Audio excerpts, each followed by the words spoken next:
can hear us. I know, what a drainer. I'm sure you'll manage. All right. No, it'll be taping it. All right. So, Paul, are you ready? Oh, and probably Alex will probably listen to this too. All right, so we're up to page 26, and Betty's just about to wake up, and Betty said, so it's halfway down 26, and it said, Betty darts off the bed, frightened of Abigail, and flattens herself against the wall, and says, I want my mama. What ails you, Betty? Your mum is dead and buried. I'll fly to mama. Let me fly. I told him everything. He knows now. He knows everything You drank blood, Abby. You didn't tell him that. Betty, you never say that again. You would never. You did. You drank a charm to kill John Proctor's wife. You drank a charm to kill Goody Proctor.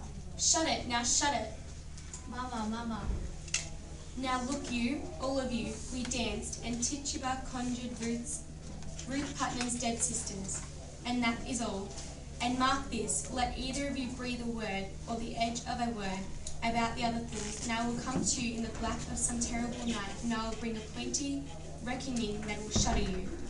And you know I can do it. I saw Indians smash my dead parents' heads on the pillow next to mine, and I've seen some reddish work done at night. And I can make you wish you had never seen the sun go down. Now you, sit up and stop this. What's got her? Abby, she's going to die. It's a sin to conjure. I say shut it, Mary Warren. all right. So I want to pause there because Abigail's probably said one of the most kind of famous statements in this text, which is that let either of you breathe a word or an edge of a word about the terrible things, and I will come to you in the black of some terrible night, and I will bring a pointy reckoning that will shudder you. So what's she doing there? Threatening. She's threatening them, yeah, and she's taking control of the situation, isn't she? She's controlling them. So I would definitely highlight that or underline it, whatever it is that you want to do with it. The other thing that I thought was important on this little bit, which is on page 26, is Mary Warren's thing about we've got to tell. Witching's a hanging error, a hanging like they done in Boston 2 years ago. So they know that, like, they're not, ignorant to what they've done. They know that what they have done, casting spells, is considered witchcraft, and they know that comes with the punishment of hanging. Okay? And so they are genuinely afraid that someone is going to find out, because if anyone finds out that they did this, they will get hung. There's precedent for it. Boston, 2 years ago. So, if Abigail doesn't shut this down, she's going to get hung, and she's not willing to do that. She's really willing to do whatever it takes to keep them quiet, and if that means threatening them with death, then she's happy to do it. If that means actually killing them, we will find out that she's willing to do that. Okay? So, now we have the introduction of Proctor. So Proctor is... Proctor's the head of the Proctor family who Abigail used to work for. And it's got like a little bio of him. So it says, Proctor was a farmer in his middle 30s. He need not have been a partisan in any faction in the town, but there is evidence to suggest he had a sharp and biting way with hypocrites. He was the kind of man, powerful of body, even-tempered, and not easily led, who cannot refuse support to partisans without drawing their deepest resentment. In Proctor's presence, a fool felt his foolishness instantly, and a Proctor is always marked for its calumny therefore. But, as we shall see, the steady manner he displays does not spring from an untroubled soul. He is a sinner not only against the moral fashion of the time, but against his own vision of decent conduct. These people had no ritual for the washing away of sins. It is another trait we inherited from them, and it has helped to discipline us as well as to breed hypocrisy among us. Proctor, respected and even feared in Salem, has come to regard himself as a kind of a fraud. But no hint of this has yet appeared on the surface. And as he enters from the crowded parlour below, it is a man in his prime we see, with a quiet confidence and an unexpressed hidden force. Mary Warren, his servant, can barely speak for embarrassment and fear. So, what do we learn about Proctor in that? What kind of a guy is Proctor? He's kind, good. He's feared by people. Yeah, people are intimidated by him. Yeah. Pardon? But he's still respected. He's very respected. So despite the fact that people are intimidated by him, he is very respected. What else do we learn about him? Anything else? He's a sinner. He is a sinner. Not just a sinner in terms of like what the ethics were in the time, but a sinner in terms of how he sees himself. He doesn't see himself as a good person. That's probably worth underlining. Okay? He is a sinner not only against the moral fashion of the time, but his own vision of decent conduct. So he sees himself as a sinner. And it then says, there was no, in the religion of their time, there was no process of cleansing yourself of sins. So how we have reconciliation, and you go to the priest and you apologize for the things you've done wrong, and you get cleansed of your sins. In their religion, there is no cleansing of sins. Once you have a sin, you are marked forever. Okay? And this is a really religious society.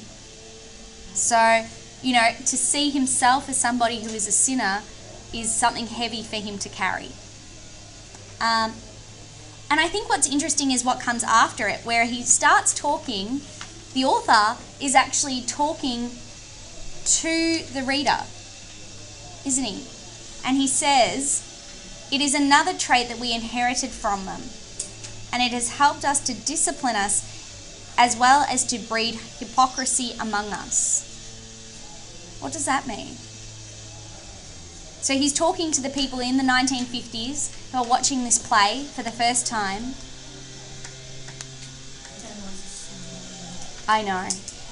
I totally agree. It's super annoying, but there's nothing I can do about it. I have no control over that noise. We should shut the lights. I don't know if shutting the blinds are going to help.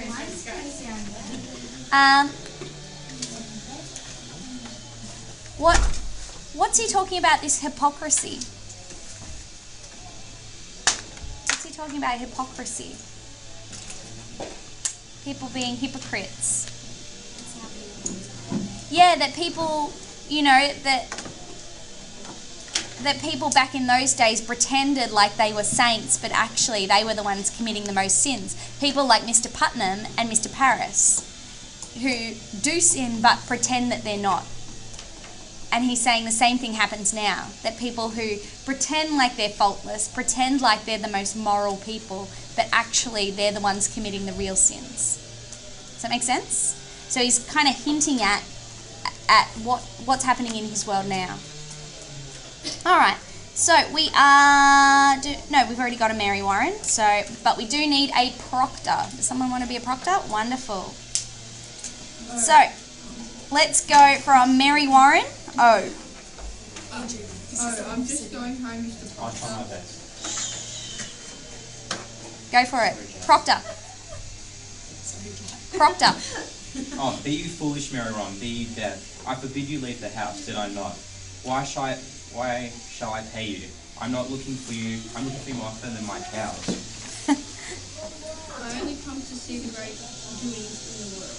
I'll show you a great doing on your ass one of these days. Now get you home. My wife is waiting with your work. Right. So Mary is supposed to be at home, but actually she's wandering around trying to get all the goss. And Proctor's angry because he's like, that's not what I'm paying you for. I'm not paying you to go around looking for goss. I'm paying you to be doing the work in the house. So he has a bit of a go at her. So she tries to retain a shred of dignity and she goes out. And Mary Lewis says, both afraid of him and strongly titillated. Do you know what titillated means? Interested, like excited. I know, it's such a great word. Titillated. I best be off. I have my Ruth to watch. Good morning, Mr. Proctor. I always forgot how strong you are, John Proctor. What's this mischief here? Oh, she's only gone silly somehow. The road past my house is a pilgrimage to Salem. All morning. The town's mumbling witchcraft. Oh, Posh. We were dancing in the woods last night and my uncle leaped out on us. She took a fright, is all. Ah, you're wicked yet, aren't you? You'll be clapped in the stocks before you're 20. Give me a word, John, a soft word. No, Abby, that's done with. You've come 5 miles to see a silly girl fly. I know you better. I come to see what mischief your uncle's ruined now. Put out of your mind, Abby. John, I'm waiting for you every night. Abby, I've never give you hope to wait for me. I've something better than hope, I think. Abby, you'll put it out of mind. I'm not coming for you more. You're surely sporting with me. You know me better. I know how you clutched my back behind your house and sweated like a stallion whenever I come near. Or did I dream that? It's she put me out. You could not pretend it were you. I saw your face when she put me out, and you loved me then, and you do now. Abby, that's a wild thing to say. A wild thing may say wild things, but not so wild, I think. I've seen you since you put me out. I've seen your nights. I have hardly stepped off my farm this 7th month. I have a sense of heat, John, and yours has drawn me to my window. And I have seen you looking up, burning in your loneliness. Do you tell me you've never looked up at my window? I may have looked up. And you must. You are no wintry man. I know you, John. I know you. I cannot sleep for dreaming. I cannot dream, but I wake and walk about the house as though I'd find you coming through some door. Child. How do you call me child? Abby, I may think of you softly from time to time, but I will cut off my hand before I'll ever reach for you again. Wiped out of mine. We never touched Abby. But we did. But we did not. Oh, I may marvel such a strong man may let such a Sickly. sickly wife be. You'll speak nothing of Elizabeth. She's blackening my name in the village. She is telling lies about me. She's a cold, snivelling woman, and you bend to her. Let her turn you like a... Do you look for whipping? I look for John Proctor that took me from my sleep and put knowledge in my heart. I never knew what Pretense. Salem was. I never knew the lying lessons I was taught by all those Christian women and their Covenanted men. covenanted men. And now you bid me to tear the light out of my eyes? I will not. I cannot. You love me, John Proctor, and whatever sin it is, you love me yet. All right, I'm gonna pause there. Okay, so well done, guys, doing the reading. So that scene with Abigail and John starts with Abigail definitely flirting with John, and John begins kind of reciprocating back. So like she's kind of flirting, and he says, "Oh, you're wicked, aren't you? You'll be clapped in the stocks before you're 20." Like he does flirt a little bit back, but then he remembers that that's not how he's supposed to be behaving with her. And he remembers when she says, "Give me a word, John, a soft word." And he says, no, that's done with. Okay? So that indicates to us that, yes, there was something between them. As in, it's done with, as in, it was happening, but it's not now. Does that make sense? And then Proctor says, actually, I'm here to kind of see what sort of mischief your uncle's up to, and that he's heard rumours of witchcraft.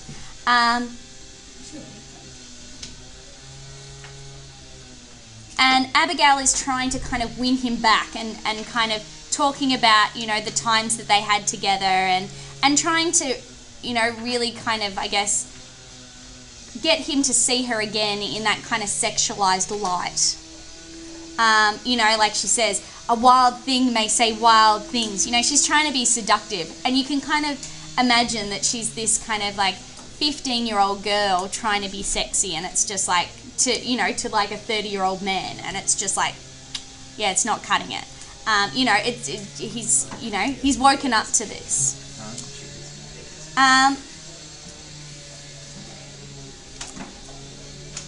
How does she feel when he rejects her, though?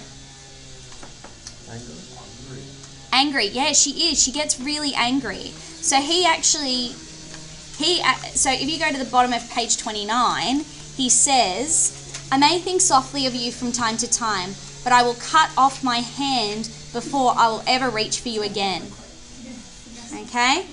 That is definitely worth underlining, because that tells you how strong in his morals he is now. That he's like, I don't want to go down that path again. I know what I did was morally wrong, and I won't do it again. I will cut off my hand before that happens again. And he says, we never touched. And then she says, aye, but we did. He says, but we did not. Okay? And that, when he denies it, that's when she gets that bitter anger. See, it says with a bitter anger. That's when she gets angry.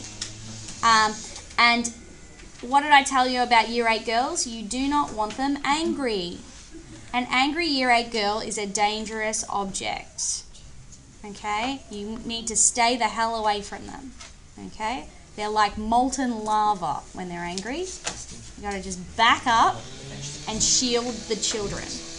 Okay? So, turning over the page, this is where she starts getting nasty. She says, she's blackening my name in the village. She's telling lies about me. She is a cold, snivelling woman, and you bend to her. What does that mean? You bend to her. Back up. Yeah, you stoop to her level. You are under the thumb.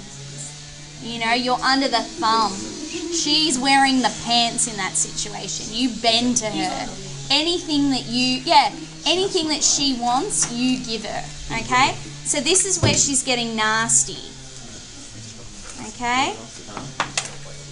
And Proctor's response is, do you look for a whipping? Treating her like a child. Because in those days, a child was raised by a village, not by a mum and dad.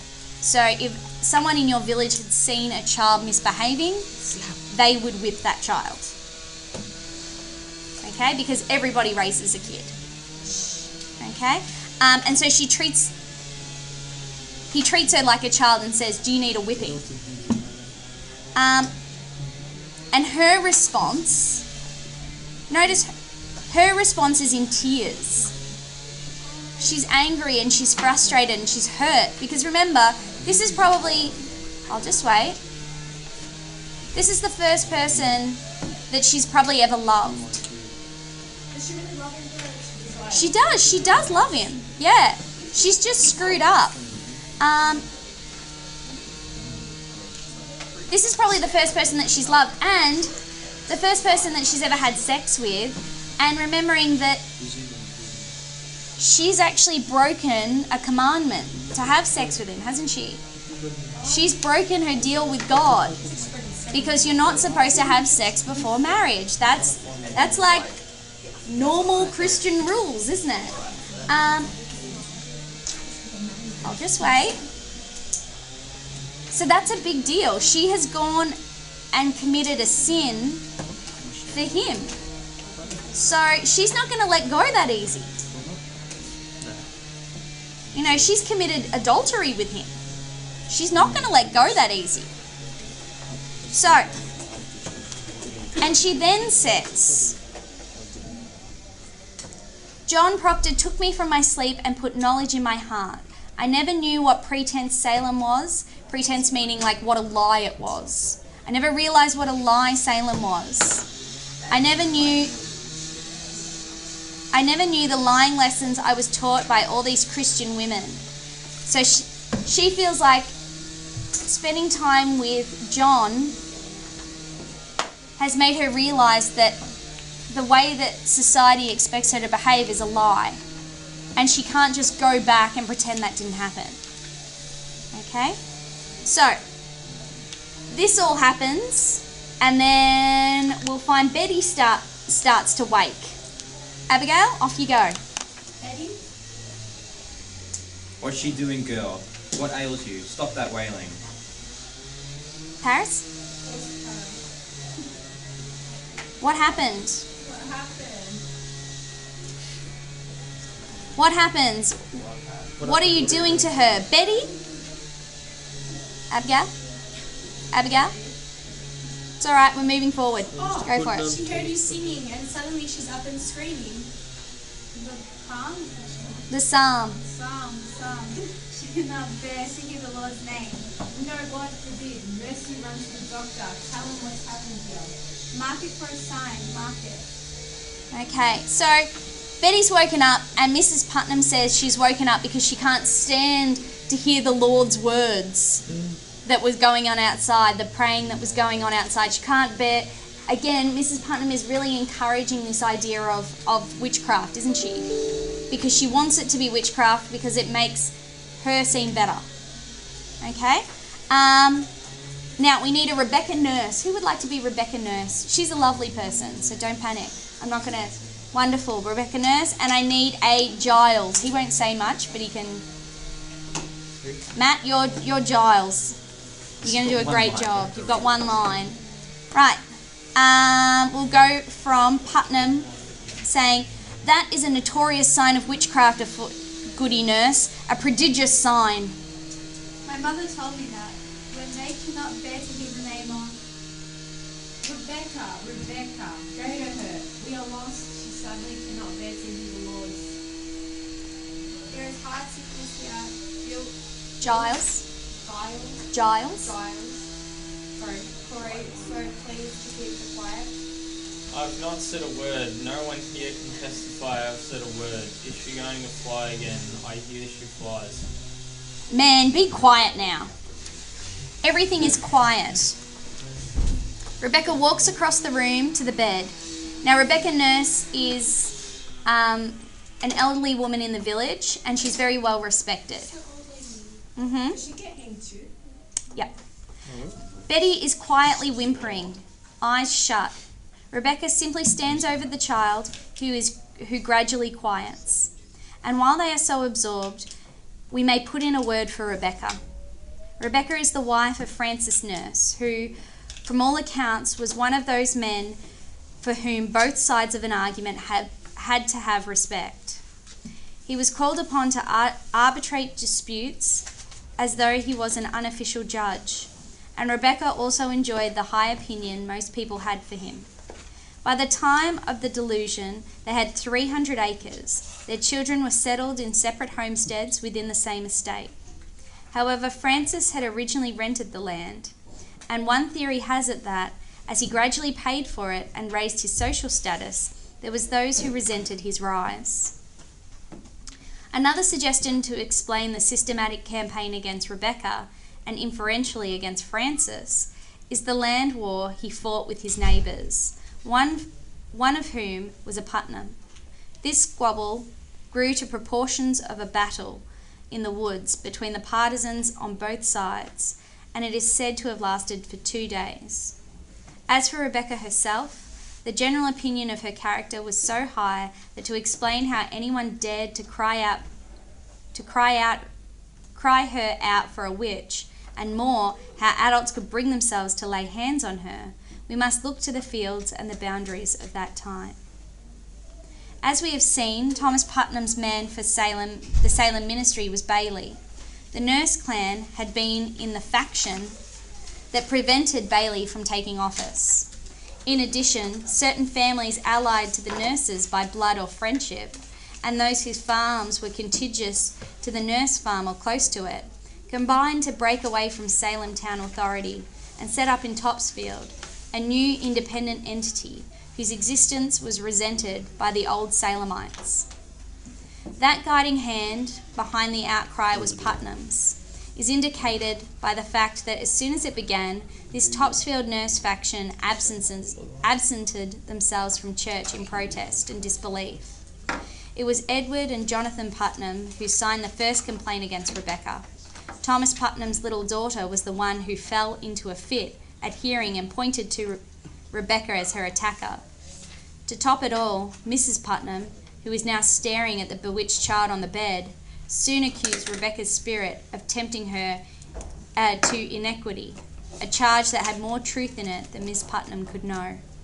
So, that gives us a little bit of a background on Mrs. Putnam, the Putnams, and Rebecca. So, Rebecca and the Putnams, they're all real people in the real story. And the Putnams and the nurses were enemies because the Putnams kept trying to steal the nurses' land. Okay? They had disputes over land. But Rebecca is a really well-respected person in the village, and she's got lots of family members and descendants. And she's quite elderly now. And people turn to her for advice. Now, later on in the story, Rebecca Nurse is going to be one of the women charged and executed over being a witch. And the person who pointed her out as being a witch was Mr. and Mrs. Putnam's little girl, Ruth.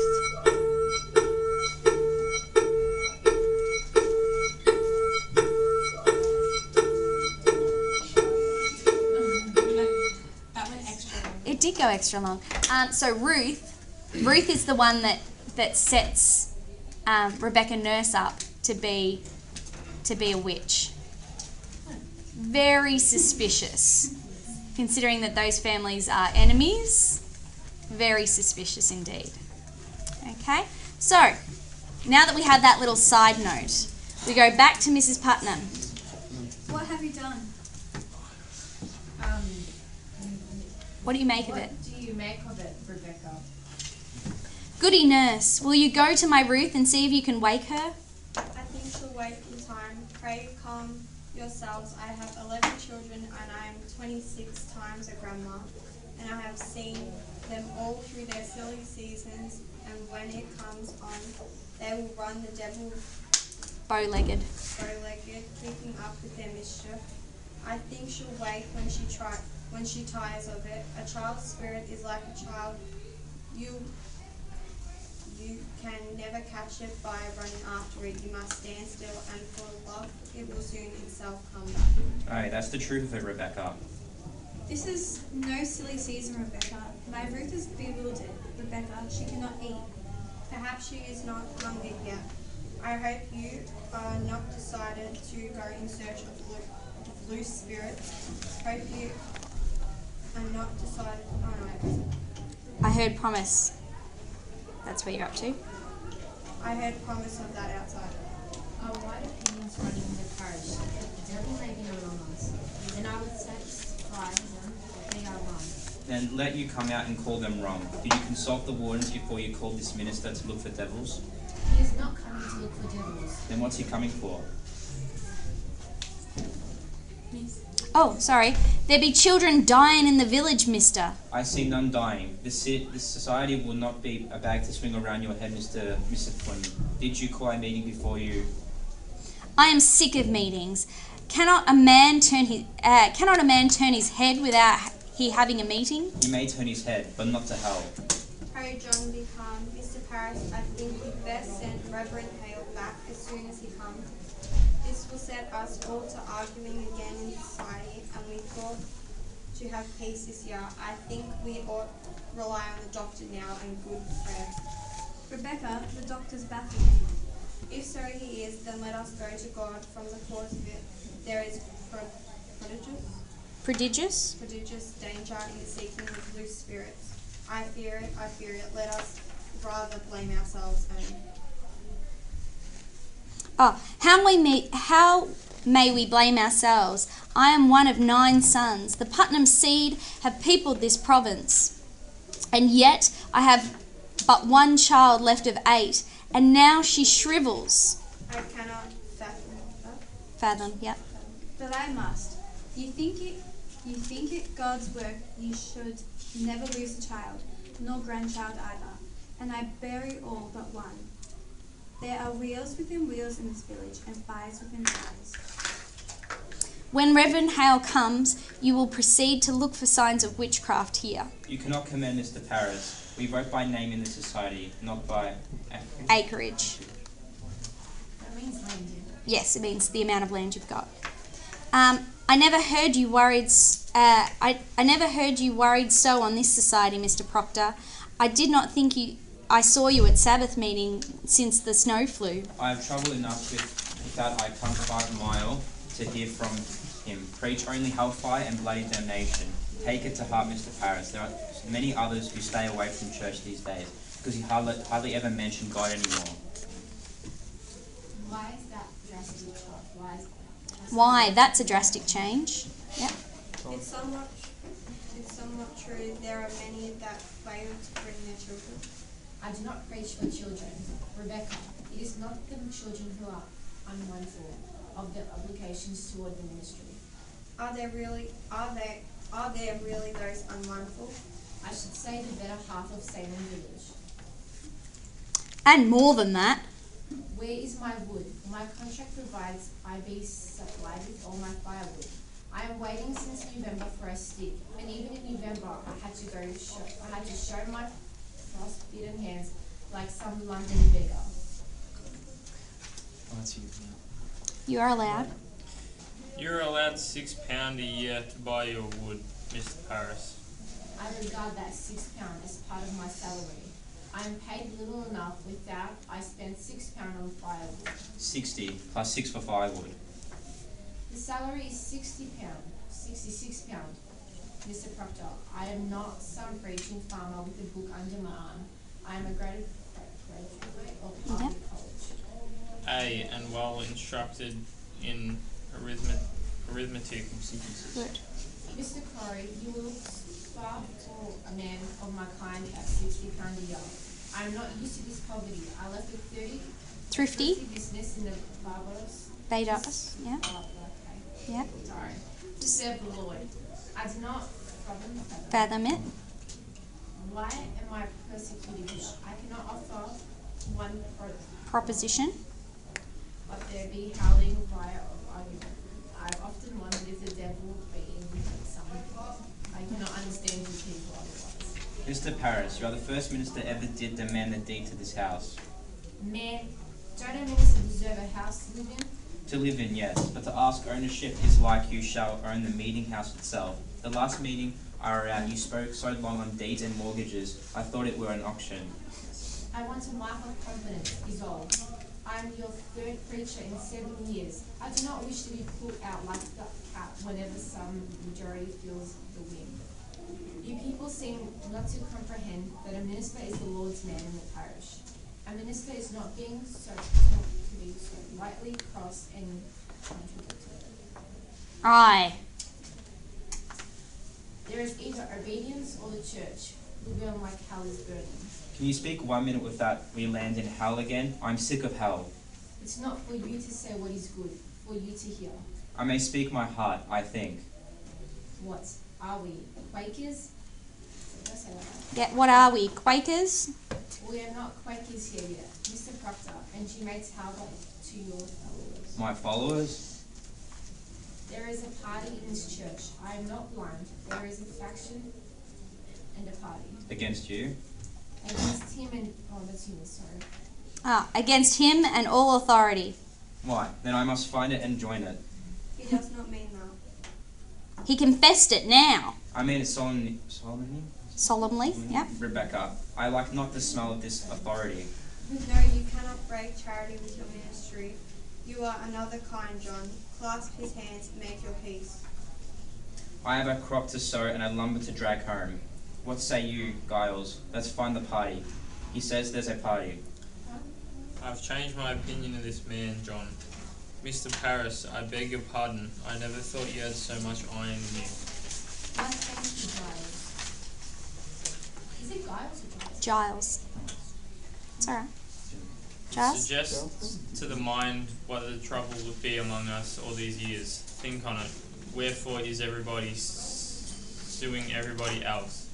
Think on it now. It's a deep thing and dark as a pit. I've been 6 times in court this year.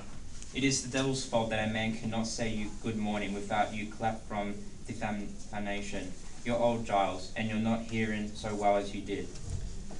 John Proctor, I've only last month collected £4 damages for you publicly saying I burned the roof off your house, and I I never said so much thing, but I've paid you for it, so I hope I can call you deaf without charge.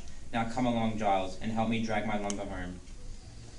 A moment, Mr. Proctor. What lumber is that you're dragging, if I may ask? My right. lumber from out my forest by the riverside. Why, we are surely gone wild this year. What anarchy is this? That tract is in my bounds. It's my bounds, Mr. Proctor. In your bounds, I bought that tract from Goody Nurse's husband 5 months ago. He had no right to sell it. It stands clear in my grandfather's will that all the land between the river and... Your grandfather had a habit of willing lands that never belonged to him, if I may say it plain. That's God's truth. He nearly willed away my north pasture, but he knew I'd break his fingers before he'd set his name to it. Let's get your lumber home, John. I feel a sudden will to work coming on. You load one oak of mine and you'll fight to drag it home. Aye, and we'll win too. Putnam, this fool and I. Come on. I'll have my men on you, Corey. I'll clap a writ on you. So, whew, good reading. All right, so there's a few things that I want to draw attention to that we've got through. So if you go back a little bit to 32. We've got Rebecca, our voice of reason. Rebecca is kind of like our moral compass in the story. When we're unsure about what's right or wrong, we look to Rebecca. Okay? So Rebecca at the bottom of 32 says to Paris, I hope you are not decided to go in search of loose spirits, Mr. Paris. Okay? She doesn't want Mr. Paris to start blaming this on spirits and the devil. Okay, and then if you go to page 33, she says, there is a prodigious fear in the seeking of loose spirits. I fear it. Let us rather blame ourselves. That's halfway down the page. Rebecca says it. So I would highlight that. There is prodigious fear in seeking loose spirits. I fear it. Let us blame ourselves. What does she fear? What's her fear about blaming spirits? What do you think she's afraid of? When you blame spirits, what do you think she's kind of going, oh, it's tricky stuff. What's so tricky about blaming spirits? Can't be proved. Good. There's no proof. There's no proof of spirits, is there? You know, how do you prove that it's a spirit and not a virus? You can't. And so she's saying, you know, there is prodigious danger in this, that people can get carried away and mistakes can be made. Let us blame ourselves. Okay, she's like, let's look inside us and kind of blame each other and ourselves. That's something we can prove. Okay?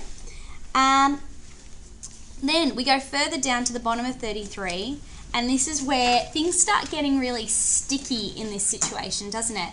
Because they're not just arguing about whether it's witchcraft or not. Now they're arguing about town problems, land problems, whether they like Paris or not.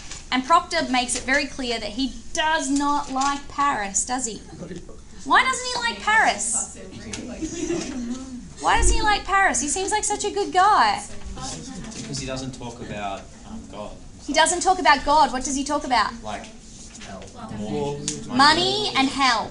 And that if they don't give him enough money, then he'll go to hell. indulgences. Yeah. So, at the bottom of 33, can I get you to underline the statement, I have trouble enough without coming 5 miles to hear him preach only hellfire and bloody damnation. This just a question. You Yeah. know, like creative, do we put quotes and stuff? You can, yeah. Which might be why I'm helping you find the good ones. Pardon? Bottom of 33, start of 34. Right, and then I'm going to give you a stretch in a minute. Don't worry, guys. I got you. Just give me a second. The other thing that I want to draw your attention to is Mr. Paris banging on about wood. Why is he talking about wood? You do, but yeah, he's whinging because he's like, that's part of my salary. I should be getting wood. Where's my wood? And they go, we give you an extra £6 a year to get your own wood. And he's like, no, that's part of my salary. I want wood on top of that. When it's like, you're arguing about stupid little stuff. You're greedy. So next to the bit where he says, where's my wood, I would just write next to it, greedy. He is greedy. And that's why Proctor doesn't like him, because he's greedy. And Proctor then has a go at him because he's like, you know, because you asked for ownership of the minister's house. You weren't happy about just kind of living in it, that you demanded that you had to own it. You know, and he says, what does he say? The last meeting I were at, you spoke so long on deeds and mortgages, I thought I was at an auction. This is roasting. Yeah, roast. But then further down from that, and I just want to draw your attention to one last thing, I promise, and then I'm going to give you a break. Paris says, there is either obedience or the church will burn like hell is burning. So he demands from his community they have to be obedient to him or else they go to hell. Is that a reasonable thing to ask? Obedience or hell? Liana's like, yeah, fair enough. She's like, yeah. I've got to remember not to let Liana get any sort of power or we're all screwed. If that's how she runs her ship. Obedience or death. Right, have a stretch. I'm going to give you 5 minutes. Have a stretch. Get up, move around, go to the toilet, fill a drink bottle. Need some water. Go, quickly. Quick drink, quick water, quick back. Yes. You have to do what someone says. Yeah. So it's like, you were saying like obedience or death. Do what I say or death. Exactly. I love that thing. I'll keep in mind never to let you be any sort of overlord. Don't let me be Abigail and then play them. Okay. Probably good because she's evil. I think we need some costumes when we're all. I think that would be fun. I was like about to take your leather Jacket. and wrap it around my head like a little. Like this. Oh, everyone's like just left. Oh, Miss, come with us. That's okay. No, I don't need to come. Actually, I should probably if you're allowed. I should probably keep an eye on you. Yeah, exactly.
She's not. She's not meant to be messaging you right now because you're at school.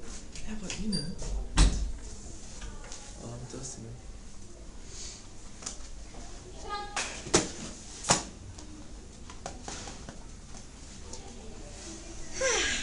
All right. No, what do you? It is. That's why I'm opening the door. Is the heater on or not? You're getting too sleepy. Yeah. Too sleepy. Because it's stuffy. Jason, are you okay? Should you have water in the bucket?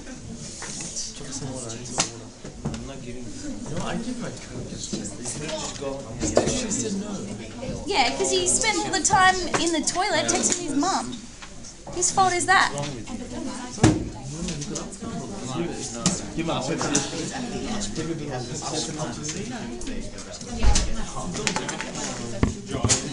All right.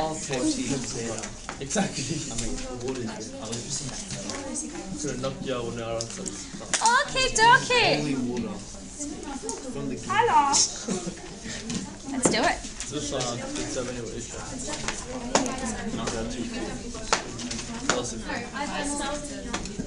Yeah, it does. All right, ladies, gentlemen, we're not going to read. Thank you. Ladies, gentlemen. All right, I'm not going to read that whole thing about hail, but I will just read the start of it. Just that first paragraph. All right, so Mr. Hale. We're on page 37. Mr. Hale is nearing 40, a tight-skinned, eager-eyed intellectual. This is a beloved errand for him. On being called here to ascertain witchcraft, he felt the pride of a specialist whose unique knowledge had at last been publicly called for. Like almost all men of learning, he spent a good deal of his time pondering the invisible world, especially since he had himself encountered a witch in his parish not long before. That woman, however, turned into a mere pest under his searching scrutiny, and the charge she had allegedly been inflicting recovered her normal behaviour after Hale had given her his kindness and a few days' rest in his own house. However, that experience never raised a doubt in his mind as to the reality of the underworld or the existence of Lucifer's many-faced lieutenants, and his belief is not to his discredit. Better minds than Hale's were, and still are, convinced that there is a society of spirits beyond our ken. One cannot help noting that one of his lines has never yet raised a laugh in any audience that has seen this play. It is his assurance that we cannot look to the superstition in this. The devil is precise. Evidently, we are not quite certain even now whether diabolism is holy and not to be scoffed at, and it is no accident that we should be so bemused. So, that gives us a little bit of an introduction to Hale. So, Hale he's kind of like, so he's also a reverend, but he's kind of like The Exorcist. He's kind of like the devil hunter. Okay? He's the one that goes and finds devils. Okay? And he's quite a young priest. And the reason why he has this title of devil hunter, Nicholas, is because he thinks he once met a witch in his own parish, and that after a few days he was able to convince her, the witch, to stop possessing a child and be kind. So, yeah, that's his claim to fame. So, let's turn to page 40. Does someone want to read Hale? No? Okay, I'll read Hale, that's fine.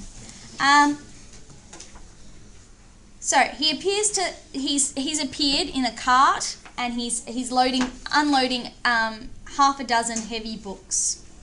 Pray you, someone take these. Oh, actually, do you want to swap characters? Does anyone want to chop out? Sorry, what's happening? Does anyone want to swap out of being a character? Could be 2 people. More than 2 if they want. If everyone wants to change, they can change. Does anyone want to take up a particular character? Does anyone want to drop their character because they're sick of reading? Yeah. Why are you copying? Okay. I don't even know if Giles Corey turns up again for a while. So. They're mine now. They're Um, Yuji's. I don't care, they're mine now. no? We're happy to go? Right. Okay. Shh. Okay, we're going to start again. Pray you. Someone take these. Mr. Hale, oh, it's good to see you again. My, they are heavy. They must be. They are weighted with authority. Well, you do come prepared. We shall need hard study if it comes to tracking down the old boy. You cannot be Rebecca Nurse. I am, sir. Do you know me? It's strange how I knew you, but I suppose you look just as a good soul should. We have all heard of your great charities in Beverley. Do you know this gentleman? Mr. Thomas Putnam and his good wife Anne? Putnam? I had not expected such distinguished company, sir. Pleased. Oh, that's me too. It does not seem to help us today, sir, Mr. Hale. We look to you to come to our house and save our child. Your child ails too? Her soul seems flown away. She sleeps and yet she walks. She cannot eat. Cannot eat? Do you men have afflicted children? No, these are farmers, John Proctor. Giles Corey. Go for that's it. not me, that's not, sorry. Is it the same? Cause Yeah, same why guy. does it say Giles Corey and Giles? No idea, just does. You know? He don't believe in witches. I never spoke on witches one way or the other. Will you come, Giles? No, John, I think not. I have some few queer questions of my own to ask this fellow. I've heard you to be a sensible man, Mr. Hale. I hope you will leave some of it in Salem. Alright, I might just pause there because Paris says some really interesting things and Paris becomes a really important, Proctor becomes a really important character later. So he says, Giles Corey says he doesn't believe, that Proctor doesn't believe in witches, but actually Proctor says, I never spoke on witches on one way or the other. Okay, meaning like I'm not committing to either believing in them or not believing in them, because later that becomes important because he gets accused of witchcraft. Okay, and also he admits that later that he doesn't believe in witchcraft, and they say, oh, that's what a witch would say, which is, let's be honest, a great comeback. And then he also says, Proctor says, I've heard you to be a sensible man, Mr. Hale. I hope you leave some of it in Salem. What does that imply? Leave behind your sensible nature. Good, yeah, meaning what about the town? Like, it's towns like hysteria or chaos. Good, yeah. Did you guys hear that while you were talking? No, funnily enough, some of you didn't. Right. So, Andrew just said that Mr. Proctor saying that he hopes that Mr. Hale will leave some sense in the town implies that the town at this moment is not full of good sense, that it's full of chaos and stupidity. Okay, so that kind of gives us a bit of an idea about how Proctor feels about the town and the townspeople. All right, so Paris. Oh, actually, Shantanu, can you do Putnam for me? Just so that I'm not talking to myself. Later on, you'll talk and you'll say, she cannot bear to hear the Lord's name. Yeah. Paris? Will you? Is that what I'm reading? Yep, will you? Will you look at my daughter, sir? She has tried to leap out the window. We discovered her this morning on the high road, waving her arms as though she'd fly. Oh, tries to fly. She cannot bear to hear the Lord's name, Mr. Hale. That's a sure sign of witchcraft afloat. No. Such enthusiasm. Let me instruct you. We cannot look to superstition in this. The devil is precise. The marks of his presence are as definite as stone, and I must tell you that I shall not proceed unless you are prepared to believe me if I should find no bruise of hell upon her. It is agreed. Sir, it is agreed. We will abide by your judgment. Good then. Why, sir? I Oh. discovered... Is that me? Sorry, no, I missed a bit. Good then. Now, sir, what were your first warnings of this strangeness? Why, sir, I discovered her in Kent, and my niece and 10 or 12 other girls dancing in the forest last night. You permit dancing? No, it were a secret. Mr. Paris's slave has acknowledged of conjuring, sir. We cannot be sure of that. Would Anne? I know it, sir. I sent my child. She should learn from Tuba, who murdered her sisters. Goody Anne, you sent a child to conjure up the dead. Let God blame me, not you, Rebecca. I will not have you judging me anymore. Is it a natural work to lose 7 children before they live a day? All right. Now, I think that's important with Mrs. Putnam in that tells you like how deep she's grieving. That she actually sends her only child to go and commit a sin. Remember that they think you commit a sin, you go to hell, I thought right? she said the daughter. So she sends her daughter to commit a sin to find out who has murdered the rest of her children. Okay? So that tells you how kind of desperate and sad she is. No, because she renounces her witchcraft. Yeah. 7 died in childbirth. Aye. What book is that? What's there, sir?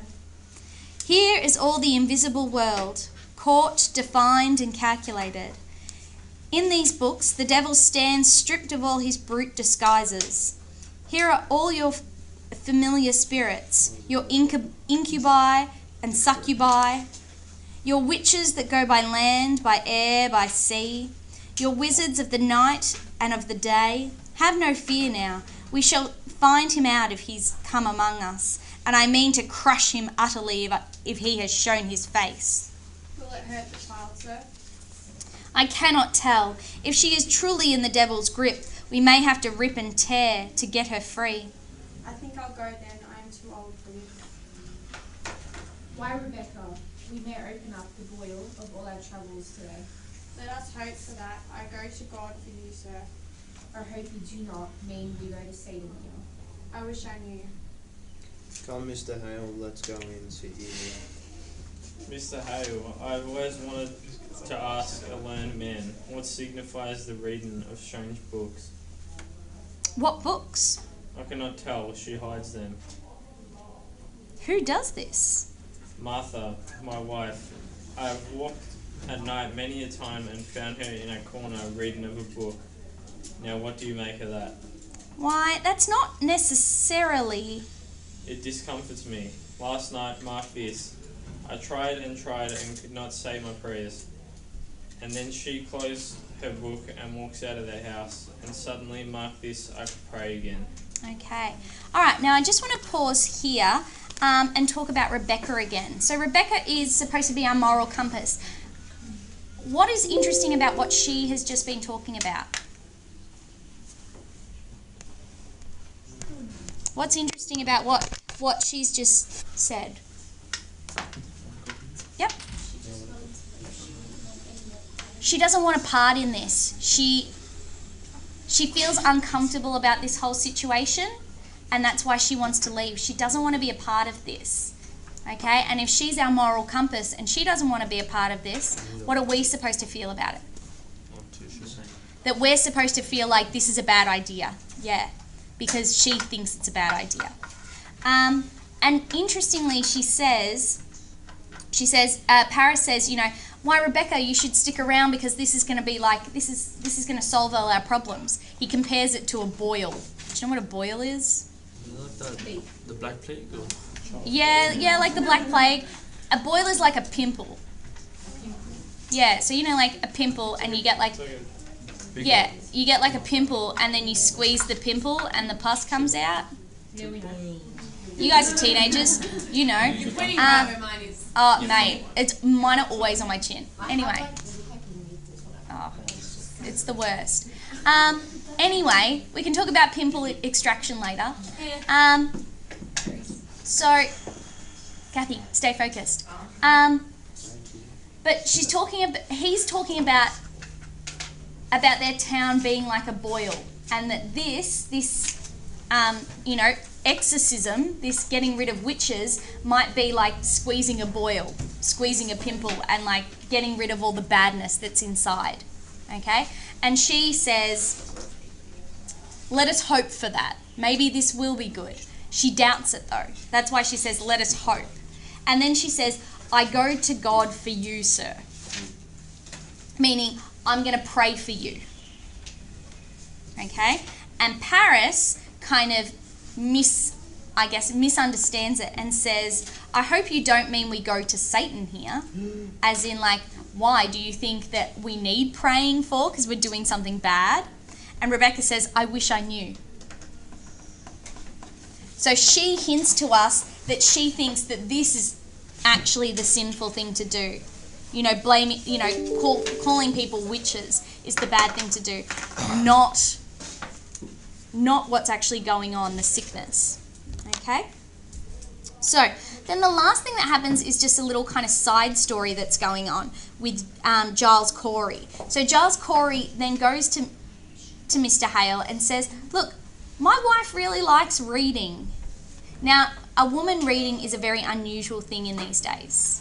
Women usually couldn't read. And so it is unusual that Mrs. Corey can read. It obviously means she's quite an intelligent woman and somebody's actually taught her. You know, that seen this intelligence in her and decided to teach her. And Giles Corey feels uncomfortable about it and says, my wife's always doing this reading, and then the other day I was trying to pray and then I couldn't pray because, I don't know, something was stopping me, and then when she closed the book, I could start praying again. Do you think she's kind of trying to curse me with the book and the reading? Because Giles Corey is probably not very educated. Sorry, Matt. They are. He's snitching on his wife. Who's Giles Corey? I know. But I don't think he realises that he is snitching. Is he old? I think he's just asking for advice and then it screws him over. Oh, that really old guy. Yeah. So, Kind of like Paris. let's have a read. Okay, so let's hear about Mr. Giles. So old Giles must be spoken for, if only because his fate was to be so remarkable and so different from all the others. Giles Corey is the guy who gets crushed with stones. So, he was in his early 80s at this time and was for the most a comical hero in the history. No man has ever been blamed for so much. If a cow was missed, it was first thought to look for her around Corey's house. A fire blazing up at night brought suspicion of arson to his door. He didn't give a hoot for public opinion, and only in his last years, after he married Martha, did he bother much with church.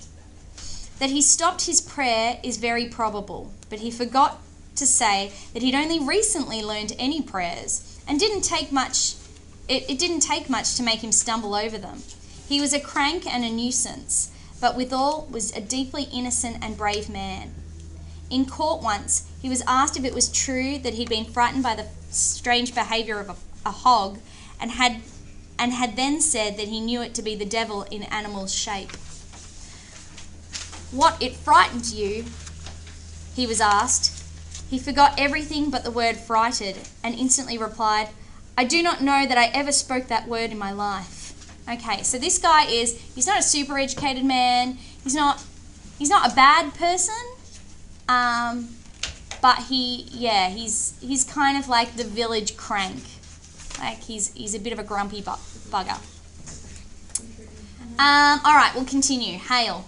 The stoppage of prayer. That is strange. I'll speak further on that with you. I'm not saying she's touched the devil now, but I'd admire to know what books she reads and why she hides them. She'll not answer me, you see. Aye, we'll discuss it. Now mark me, if the devil is in her, you will witness some frightful wonders in this room. So please, keep your wits about you. Mr. Putnam, stand close in case she flies. Now Betty, dear, will you sit up? Can you hear me? I am John Hale, minister of Beverley. I have come to help you, dear. Do you remember my 2 little girls in Beverley? How can it be the king? How can it be the devil? Why would he choose my house to strike? We have all manner of lusts. Licentious people in the village. What victory would the devil have to win a soul already bad? It is the best the devil wants. And who is better than the minister? That's deep, Mr. Paris. Deep, deep. Betty, answer Mr. Hale. Betty. Does someone afflict you, child? It need not be a woman, mind you, or a man. Perhaps some bird, invisible to others, comes to you. Perhaps a pig, a mouse, or any beast at all. Is there some figure bids you fly? In nominum, blah, blah, blah, blah, blah, blah, blah, blah. That's supposed to be Latin. I know I'm good. Abigail, what sort of dancing were you doing with her in the forest? Why, common dancing is all. I think I owed to say that I saw a kettle in the grass where they were dancing. That were only soup. What sort of soup were in this kettle, Abigail? Why, it were beans and lentils, I think, and... Mr. Paris, you did not notice, did you, any living thing in the kettle? A mouse, perhaps? A spider? A frog? I do believe there was some movement in the soup. That jumped in, we never put it in. What jumped in? Why, a very little frog jumped. A frog, Abby. Abigail, it may be your cousin is dying. Did you call the devil last night? I never called him. Tituba. She called the devil? I should like to speak with Tituba. Good, Anne. Will you bring her up? Right, I need a Tituba, and you're going to have to get very upset. I was Tituba. Too late now. Let's go with, yeah, I think Alana. You'll do a great job as Tituba. Right. I know do it. Yeah, can I? How did she call him? Abigail. Oh, where? Oh, why? How did she call him? How did she call him, Abigail? Ah. I know not. She spoke Barbados. Did you feel any strangeness when she called him? A sudden cold wind, perhaps? A trembling below the ground? I didn't see no devil. Betty, wake up. Betty. You cannot evade me, Abigail. Did your cousin drink any of the brew in the kettle? She never drank it. Did you drink it? No, sir. Did Tituba ask you to drink it? She tried, but I refused. Why are you concealing? Have you sold yourself to Lucifer? I never sold myself. I'm a good girl, a proper girl. She made me do it. She made Betty do it. Abby. She made me drink blood. I know. Blood? My baby's blood?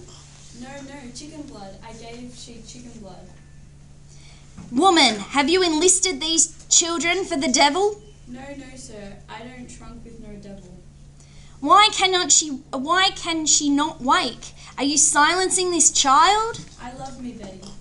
Have you sent your spirit out upon this child? Have you not? Are you gathering souls for the devil? She sends her spirit on me in church. She makes me laugh at prayer. She have often laughed at prayer. She comes to me every night to go and drink blood. You begged me to conjure. She begged me to make charm. Don't lie. She comes to me while I sleep. She's always making me dream corruptions. Why you say that, Abby? Sometimes I wake and find myself standing in the open doorway and not a stitch on my body. I always hear her laughing in my sleep. I hear her singing her Barbados songs and tempting me with. Mr. Reverend, I never. Tituba, I want you to wake this child. I have no power on this child, sir. You most certainly do, and I will free her from it now. When did you compact with the devil? I don't compact with no devil. You will confess yourself, or I will take you out and rip you out to your death. Shantanu? Aye. This woman must be hanged. She must be taken and hanged. No, don't hang Tituba. I never tell him I don't desire to work with him, sir. The devil? Then you saw him. Now, Tituba, I know that when we bind ourselves to hell, it is very hard to break with. We are going to help you tear yourself free. Mr. Reverend, I do believe somebody else bewitched these children. Who? I don't know, sir, but the devil got him numerous witches. Does he? Tituba, look into my eyes. Come, look into me. You would be a good Christian woman, would you not, Tituba? Aye, sir, a good Christian woman. And you love these little children? Oh, yes, sir. I don't desire to hurt little children. And you love God, Tituba? I love God with all my being. Now, in God's holy name, Bless him, bless him. and to all his glory, Eternally glory, bless him, bless him, bless God. open yourself, Tituba, open yourself and let God's holy light shine on you. Oh, bless the Lord. When the devil comes to you, does he ever come with another person? Perhaps another in the village, someone you know? Who came with him? Sarah Good. Did you ever see Sarah Good with him or Osborne? Paris. Oh, was it a man or a woman came with him? Man or woman was woman. What woman? A woman you said? What woman? It was black dark and You could see him? Why could you not see her? well, they was always talking. They were always running around and carrying on. You mean at Salem? Salem witches? I believe so, yes, sir. Tituba, you must have no fear to tell us who they are, do you understand? We will protect you. The devil can never overcome a minister. You know that, do you not? Aye, sir. Oh, I do. You have confessed yourself to witchcraft. And that speaks a wish to come to heaven's side, and we will bless you, Tituba. Oh, God bless you, Mr. Hale. You are God's instrument put in our hands to discover the devil's agents among us. You are selected, Tituba. You are chosen to help us cleanse our village. So speak utterly, Tituba. Turn your back on him and face God. Face God, Tituba, and God will protect you. Oh, God, protect Tituba. Who came with you with the devil? 2, 3, 4? How many? There was four. Who? Oh, sorry, my bad. Stole your word. Who? Their names. Oh, how many times he bid me kill you, Mr. Paris. Kill me? He says Mr. Paris must be killed. Mr. Paris no goodly man. Mr. Paris mean man and no gentleman. And he bid me rise out of my bed and cut your throat. But I tell him, no, I don't hate that man. I don't want to kill that man. But he say, you work for me, Tituba, and I make you free. I give you pretty dress to wear and put you way high up in the air. And you gone fly back to Barbados. And I say, you lie, devil, you lie. And then he come one stormy night to me and say, look, I have white people belong to me. And I look, and there was Goody Good. Sarah Good. Aye, sir. And Goody Osborne. I knew it. Goody Osborne, a midwife to me 3 times. I begged you, Thomas, did I not? I begged him to not call Osborne because I feared her. My baby's always shriveled in her hands. Take courage. You must give us all their names. How can you bear to see this child suffering? Look at her, Tituba. Look at her God-given innocence. Her soul is so tender. We must protect her, Tituba. The devil is out and preying on her like a beast upon the flesh of a pure lamb. God will bless you for your help. I want to open myself. Still you. Oh, I want the light of God. I want the sweet love of Jesus. I danced to the devil. I saw him. I wrote in his book. I go back to Jesus. I kiss his hand. I saw Sarah Good with the devil. I saw Goody Osborne with the devil. I saw Bridget Bishop with the devil. Oh, we need a Betty. I saw Go for it. Go for it. Sorry. I saw George Jacobs with the devil. I saw Goody Howe with the devil. She speaks. She speaks. Glory to God. It is broken. They are free. I saw Martha Bellows with the devil. I saw Goody Sibber with the devil.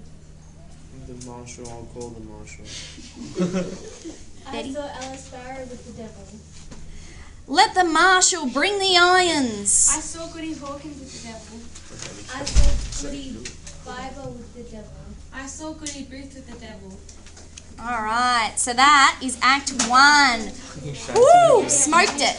Now, there are some important things. Take a ye oldie pen. Let's go back. Right. So, Hale arrives, and Hale obviously believes the stuff that he's spouting, doesn't he? He really believes that he's hunting devils. He really believes that he's doing God's work, okay? Which is kind of funny. What happens with Abigail at the start? Actually, we'll use Elise for this one because Elise is the one that was reading it. So, Abigail is getting pummeled with questions by Hale and by Paris. And how is she responding to it? Is this about like the blood stuff? Yeah, about like the dancing She's and breaking teacher.